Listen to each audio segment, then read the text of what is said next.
കോൺഗ്രസിലെ വിവാദങ്ങൾക്കിടെ ഹൈക്കമാൻഡ് വിളിച്ച യോഗം ഇന്ന് ഡൽഹിയിൽ ചേരുകയാണ്. ഇന്ദിരാഭവനിൽ വൈകിട്ട് 4 മണിക്കാണ് യോഗം.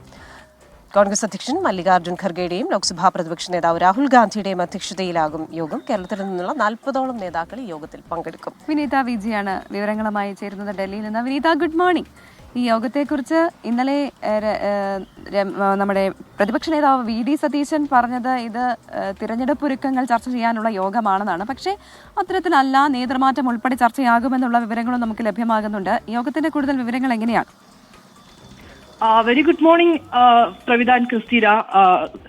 പ്രവിത സൂചിപ്പിച്ചതുപോലെ തന്നെ ഈ തെരഞ്ഞെടുപ്പാണ് പ്രധാന അജണ്ട ഈ യോഗത്തിന്റേതെങ്കിൽ പോലും നിലവിലെ സാഹചര്യത്തിൽ വിവാദങ്ങളും ഒപ്പം തന്നെ പരസ്പരമുള്ള പള്ളപ്പടക്കങ്ങളും ഒക്കെ അവസാനിപ്പിച്ചുകൊണ്ട് തെരഞ്ഞെടുപ്പിന് മുൻപായി കേരളത്തിലെ ഒരു തദ്ദേശ നിയമസഭാ തെരഞ്ഞെടുപ്പുകൾ അടുത്തിരിക്കെ ഒരു നേതൃത്വം ഒറ്റക്കെട്ടാണ് എന്ന തരത്തിലൊരു സന്ദേശം പ്രവർത്തകർക്കിടയിൽ കൂടി നൽകുക എന്നൊരു അജണ്ട കൂടി ഈ യോഗത്തിന് പിന്നിലുണ്ട്. ഒപ്പം തന്നെ ശശി തരൂരിന്റെ അടക്കമുള്ള വിവാദങ്ങൾ നിലവിൽ കോൺഗ്രസ് നേതൃത്വം നേരിടുന്നുണ്ട്. ഈ സാഹചര്യത്തിൽ കൂടിയാണ് ഇന്ന് യോഗം ചേരുന്നത്.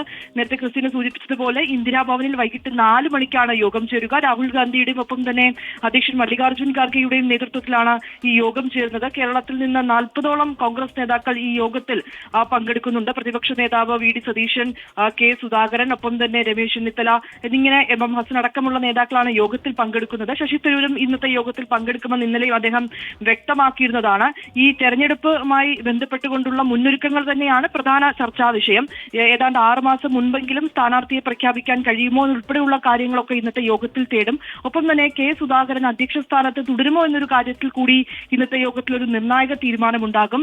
നേതൃമാറ്റം വേണമെന്ന് ചില നേതാക്കളടക്കം ആവശ്യപ്പെട്ടിട്ടുണ്ട്. പക്ഷേ സുധാകരൻ തന്നെ തുടരട്ടെ എന്നാണ് ഒരു വിഭാഗം നേതാക്കളുടെയും അഭിപ്രായം. ഇക്കാര്യത്തിലൊക്കെ തന്നെ ഒരു അന്തിമ തീരുമാനമുണ്ടാകും. ഒരുപക്ഷെ നേതൃനിരയിൽ നിന്ന് സുധാകരനെ മാറ്റുകയാണ് എങ്കിൽ 10 ഇടങ്ങളിലെ DCC-യിലടക്കം ഈ ഒരു മാറ്റം ഉണ്ടാകുമെന്നാണ് മനസ്സിലാക്കുന്നത്. അങ്ങനെയെങ്കിൽ ഏപ്രിലിന് മുൻപായി തന്നെ ഈ മാറ്റങ്ങൾ പ്രാബല്യത്തിൽ വരുന്ന തരത്തിലായിരിക്കും തുടർ പ്രവർത്തനങ്ങളൊക്കെ തന്നെ ഉണ്ടാവുക.